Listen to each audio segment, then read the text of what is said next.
Hey everybody, Aaron from the Ballpit here, back with another installment of the Writer's Block. And for this episode, I would just like to talk about the streamer awards that happened recently that were hosted by Cutie Cinderella.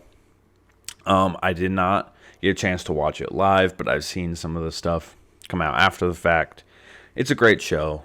It was very well put together, but I do have a couple of things that I'd like to talk that are kind of involving the streamer awards. The first of which is kind of some conflict that occurred due to people disagreeing about somebody winning a certain award category. The specific award category is Best Valorant Streamer. So, a streamer named Kaide is the one who got the award. But there are people who suggest that a streamer named Tarek should have been the one to win the award, and they were very vocal and negative about it on social media. Now, a couple things involving that. Number one is it's not Kaide's fault that she won over Tarek. It's a community voted award. People had the chance to vote for it. And, if you really wanted Tarek to win, you should have voted for him.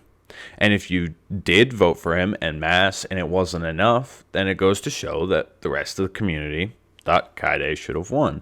And getting mad about an award given by the community that has no real meaning other than just appreciating the work that a streamer puts into making good content.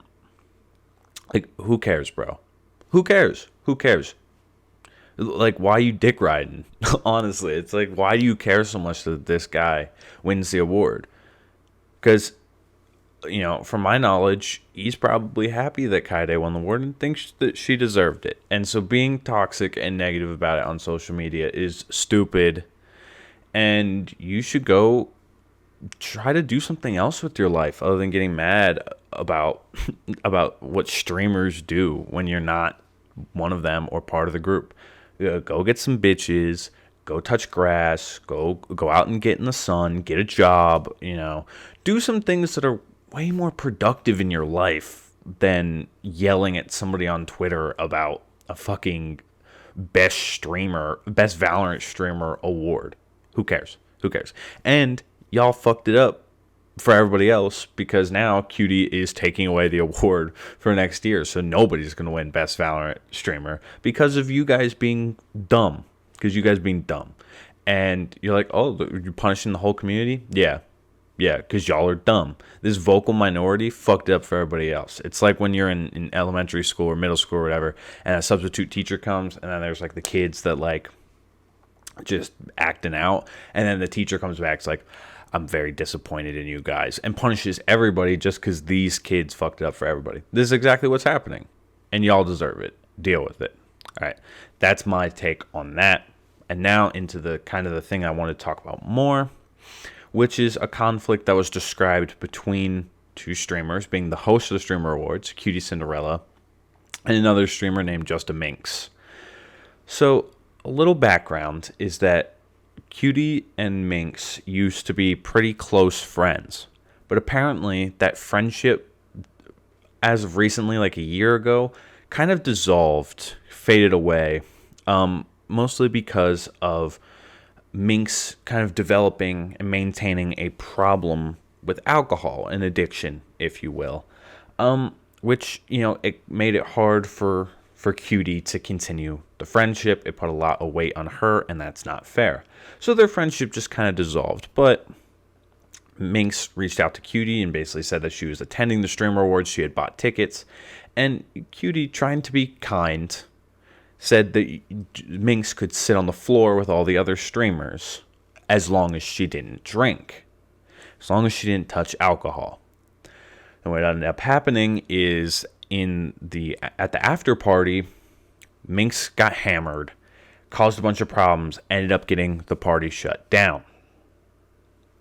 And Cutie described this publicly, and a lot of people got mad at her about it. And I just kind of want to give my thoughts on the whole situation. Now, first of all, just to establish myself with a bit of credibility, addiction is a topic that I have a lot of experience with, both through academic research and personal experience. So I am speaking, I'm not saying I'm an expert on the topic in any way, but I am speaking from a bank of knowledge.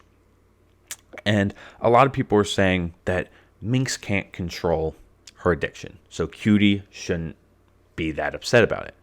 And I want to break that down a little bit, because Minx can't control her addiction is kind of true. Having an addiction to a substance like that's really hard. And when you're in the thick of it, in that mold, you don't care about anything other than getting your fix. So, you potentially disregarding something your friend told you to do and ruining that relationship even more to get your fix, that's pretty part of the course, pretty standard for somebody with a bad addiction. However, an addiction or anything of that sort should not serve as a get out of jail free card. So if you do something that upsets somebody, you can't just be like, sorry, it's my problem with this substance, it's my addiction, and they just be like, yeah, you know what, you're right, I'm not mad about it. Cutie has every right to be mad that Minx fucked up some shit that Cutie put a lot of time, effort, and energy into. She's every right to be mad. Every right. And a lot of people are saying, oh, why are you speaking about it publicly? Why aren't you handling it privately? Well, according to Cutie, she's tried pretty much everything to try and help Minx with this issue, organizing interventions and all sorts of stuff like that. And it hasn't worked. And the reality of the situation is that somebody can't kind of begin to heal and get clean and enter a recovery process for an addiction unless they want it. So Cutie can try all she wants, but unless Minx wants to, like desperately wants to find sobriety and enter recovery, it's not going to happen. And honestly, calling her out publicly might be that needle, that jolt of motivation that Minx would need to enter a recovery process. And also, Cutie has every right to talk about it publicly. She had a bunch of streamers who are famous. These streamers are famous at a function, and it got shut down because of one person. The information is probably going to get leaked anyways. And then secondly is Cutie has every right to share that publicly. There's no reason why she shouldn't be able to share that publicly. And, at the end of the day, Cutie has no obligations to Minx. At all. Minx fucks some shit up. Cutie can be mad about it. She's every right to do so. And, with Cutie going and blocking her on everything, every right to do so. And, if Minx ends up finding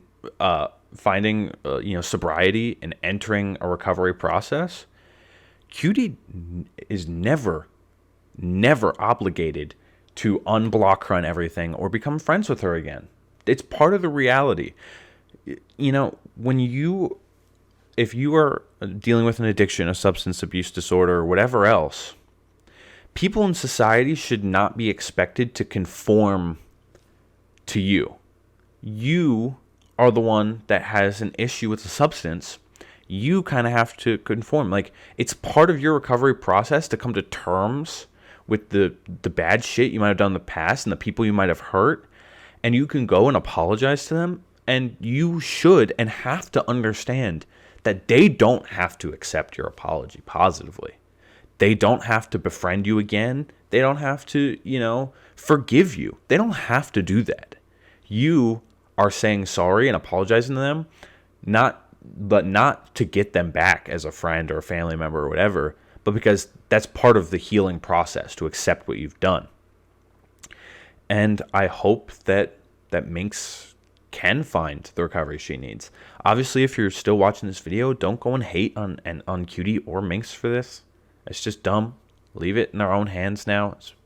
It's happened publicly. There's no need for you to go into the comments and and attack one of them. And my best wishes is that I hope Minx is able to enter recovery, and I hope that Cutie is able to kind of leave any and all resentment Minx behind, so that doesn't weigh in on her, and she's able to lighten the load in that sense. So I just hope for the best for both parties. But I just saw a lot of the takes on the internet, and a lot of them weren't good. So I had to say, oh, and another thing where they're saying, oh, like, why did you have alcohol at an after party if you invited Minx to it? Which is a really awful take, by the way. Because people shouldn't alter the plans for a party meant for a large amount of people for one person. Like, if you're throwing a party, say 100 people are coming, one person has a problem with alcohol, you shouldn't be like, oh, because of that one person, no alcohol at this party. No, it is up to that person to recognize their shortcomings, recognize their temptations, and deal with them accordingly.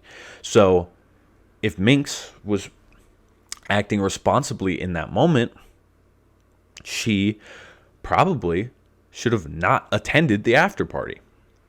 If you know there's going to be alcohol there, and you know that if you are around alcohol, you're going to consume it, and you know you're not supposed to consume alcohol, you probably shouldn't attend that function. It's pretty simple. When you're dealing with a substance abuse disorder, you have to build your life individually around that. You cannot expect everybody else around you to conform to your reality, because that is your reality, if that makes sense. And then also, my last thing I want to say is, when Minx was escorted from the party, apparently she fell on the ground and went limp.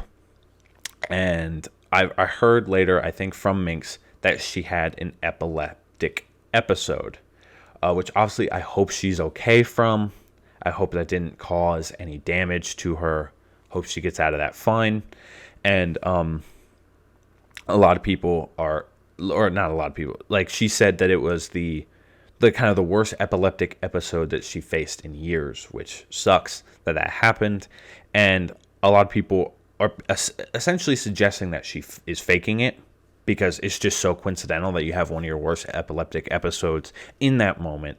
But I do have to say that a side effect of a large amount of alcohol is possible seizures. So if you're already epileptic and then you ingest a large amount of alcohol, your chance for seizures go way, way up. So obviously I'm not a private investigator. I wasn't on the scene. I don't know if Minx had one of the worst epileptic episodes ever, or if she was faking it. I don't know.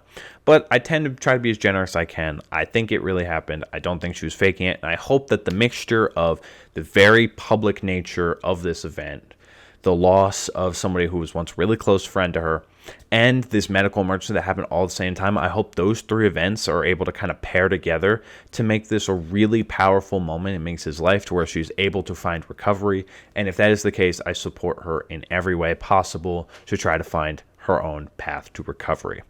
That's it. That's all for me today on this episode of The Writer's Block. Thank you so much for watching. Please leave in the comments if there's anything that you want me to talk about, because I might make an episode on it. You never know. So thank you again. Love you guys. Stay safe. Goodbye.